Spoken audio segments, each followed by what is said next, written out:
प्रिय छात्रों, नमस्कार।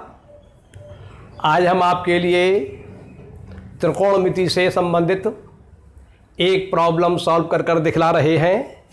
आज की हमारी प्रॉब्लम है, यदि साइन ए बराबर 3/5 तथा कॉस बी बराबर -12/13 एवं कोण ए और कोण बी दोनों कोण दूसरे चतुर्थांश में हैं, तब साइन ए प्लस बी का मान ज्ञात करो। कहने का तात्पर्य यह है कि आपको एक तो ये दिया हुआ है, साइन ए का मान जो है वह 3/5 के बराबर है, और आपको दिया है कॉस बी का मान जो है वह -12/13 के बराबर है। दो प्रतिबंध तो आपको ये दिए हुए हैं और एक प्रतिबंध ये दिया हुआ है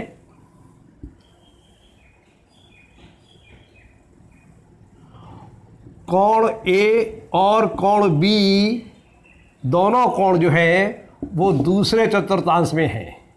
क्लियर? और इन आपके 4 प्रतिबंध मान लीजिए आप ये, या 3 प्रतिबंध मान लीजिए, इनकी सहायता से आपको साइन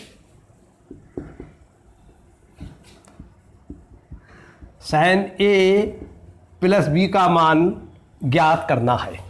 तो देखिए, इस प्रश्न को हल करने के लिए हम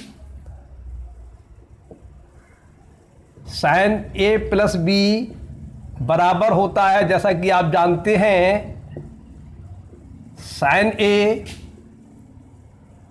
कॉस बी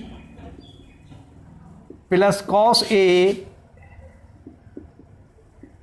साइन बी।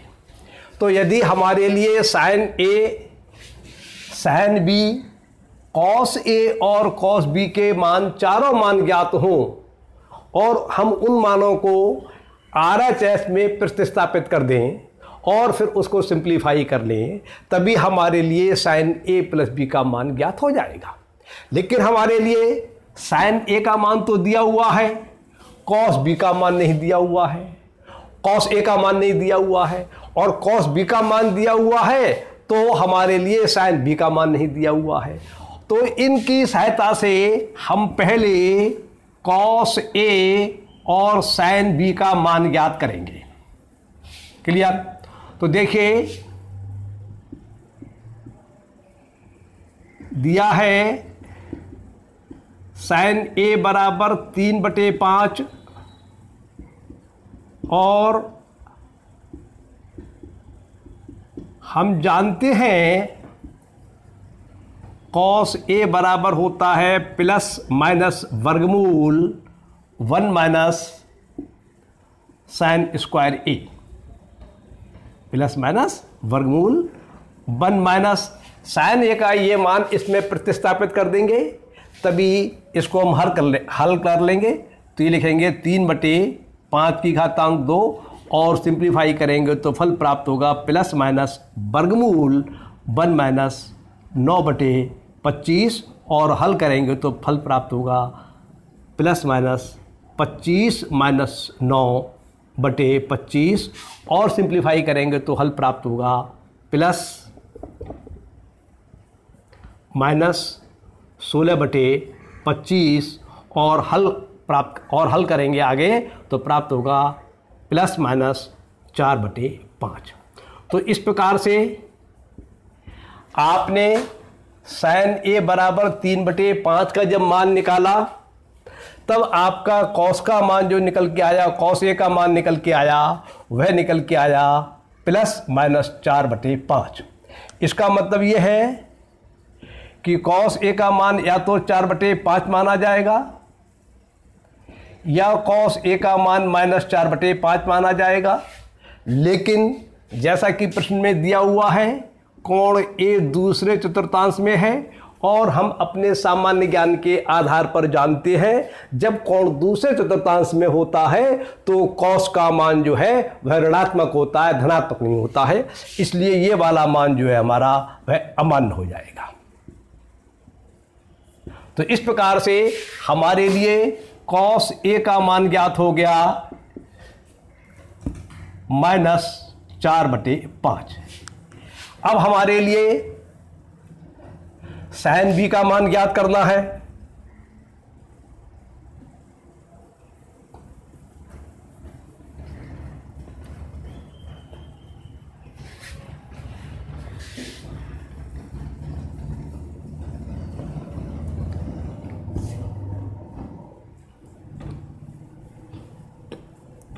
तो हम लिखेंगे,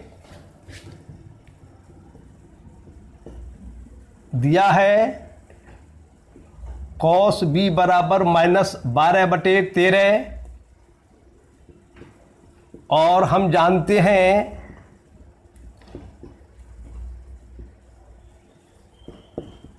sin b बराबर होता है ±√1 cos स्क्वायर b। RHS में cos b का दिया हुआ मान लगा दीजिए और फिर उसको सिंप्लीफाई कर लीजिए RHS को, तभी आपको sin b का मान प्राप्त हो जाएगा। तो देखिए हम ये मान लगा रहे हैं RHS में ±1 और cos b का मान -12/13 दिया है, तो मान लगा देंगे -12/13 का होल वर्ग। अब इसे आप सिंप्लीफाई करते चले जाइए,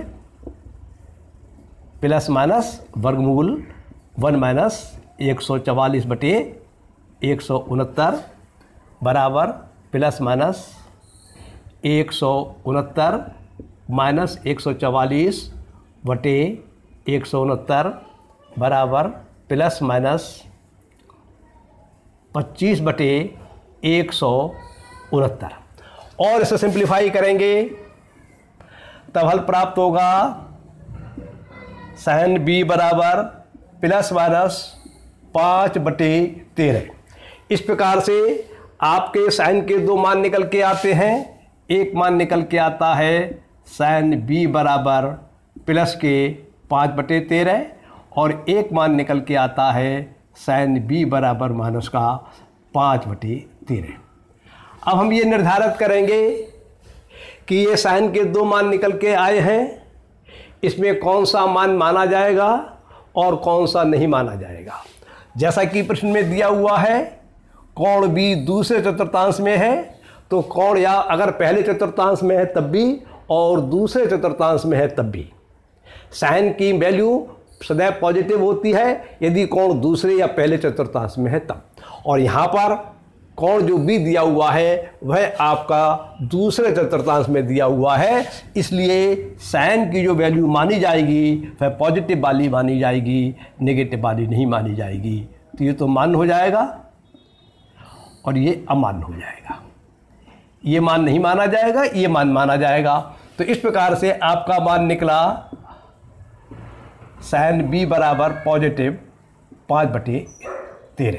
देखिए ऐसा ही मैंने यहाँ पर जो पॉजिटिव का चिन्ह लगाया है ये लगाने की आवश्यकता नहीं है वैसे तो, लेकिन इस प्रश्न में स्पेशली इसलिए लगाया जाता है जिससे कि ये स्पष्ट हो कि हम ये प्लस का ले रहे हैं, ये माइनस का नहीं ले रहे हैं, ये मान हमारा प्लस का निकल के आया है, नेगेटिव का मान नहीं माना गया, इसलिए इन सब निशानों को यहाँ पर लगाना जरूरी है। वैसे सामान्यतः ये निशान प्लस का नहीं लगाया जाता है, ठीक है ना।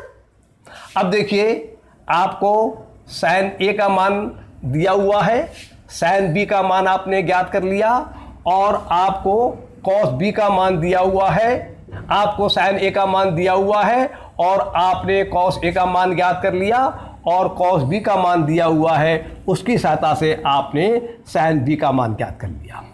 अब आपका ये सूत्र जो है sin a प्लस b बराबर sin a cos b plus cos a sin b, आपको sin a प्लस b का मान निकलवाया है, इसलिए RHS में इन चार और राशियों के मान जो आपको दिए हुए थे और दो राशियों के मान जो आपने निकाल लिए थे वे प्रतिस्थापित कर दीजिए, सब्स्टिट्यूट कर दीजिए, लगा दीजिए और उसको सिंप्लीफाई कर लीजिए, तभी आपको sin a प्लस b का मान प्राप्त हो जाएगा।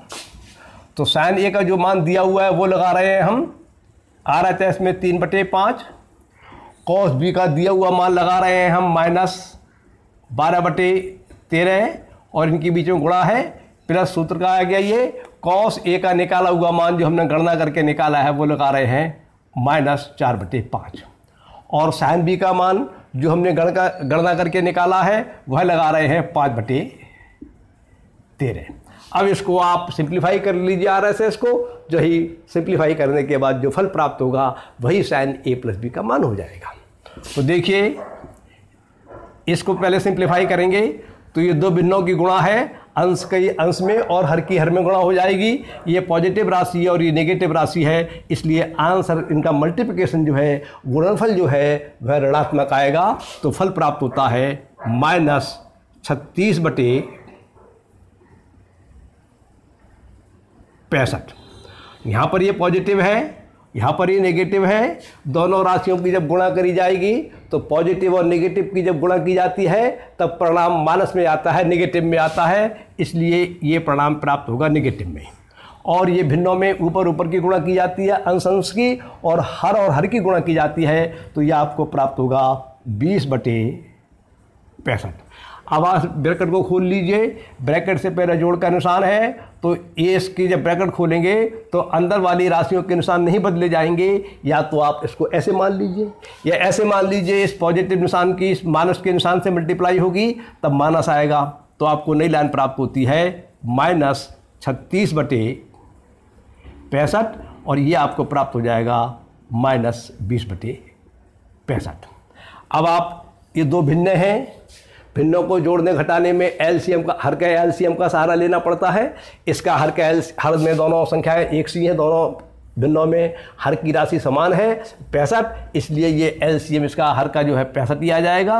और इसको सिंप्लीफाई करने के बाद बराबर होगा -36 -20/65, और आप सिंप्लीफाई और कर दीजिए तो आपको फल प्राप्त होगा -56/65। क्लियर? अब आगे सिंप्लीफाई करने की कोई आवश्यकता नहीं है, जितना अधिक से अधिक सिंप्लीफाई हो सकता था उतना कर दिया, यही आपका आंसर हो गया, उत्तर हो गया। इस प्रकार से आपने इस प्रश्न के अंदर बहुत सी बातें समझनी होंगी। एक तो आपने ये सीखा कि sin a का यदि मान दिया है तो उसकी सहायता से cos a का मान कैसे ज्ञात किया जाएगा, या cos b का मान दिया है तो उसकी सहायता से sin b का मान कैसे ज्ञात किया जाएगा, sin a प्लस b का सूत्र क्या होता है, और जब cos a या sin b के मानों की गणना कर रहे थे तब वे मान पॉजिटिव और नेगेटिव दोनों आए थे, तो आपने ये सीखा कि कौन सा मान पॉजिटिव माना जाएगा और कौन सा मान नेगेटिव माना जाएगा। ये सभी नियम होते हैं, इन नियमों की आपको जानकारी होना चाहिए। जितने नियम आपको अधिक याद होंगे उतने ही आप आसानी से, सुगमता से, सरलता से, सही तरीके से प्रश्न को हल कर सकते हैं। आज का प्रश्न पूरा हो जाता है। नमस्कार, धन्यवाद।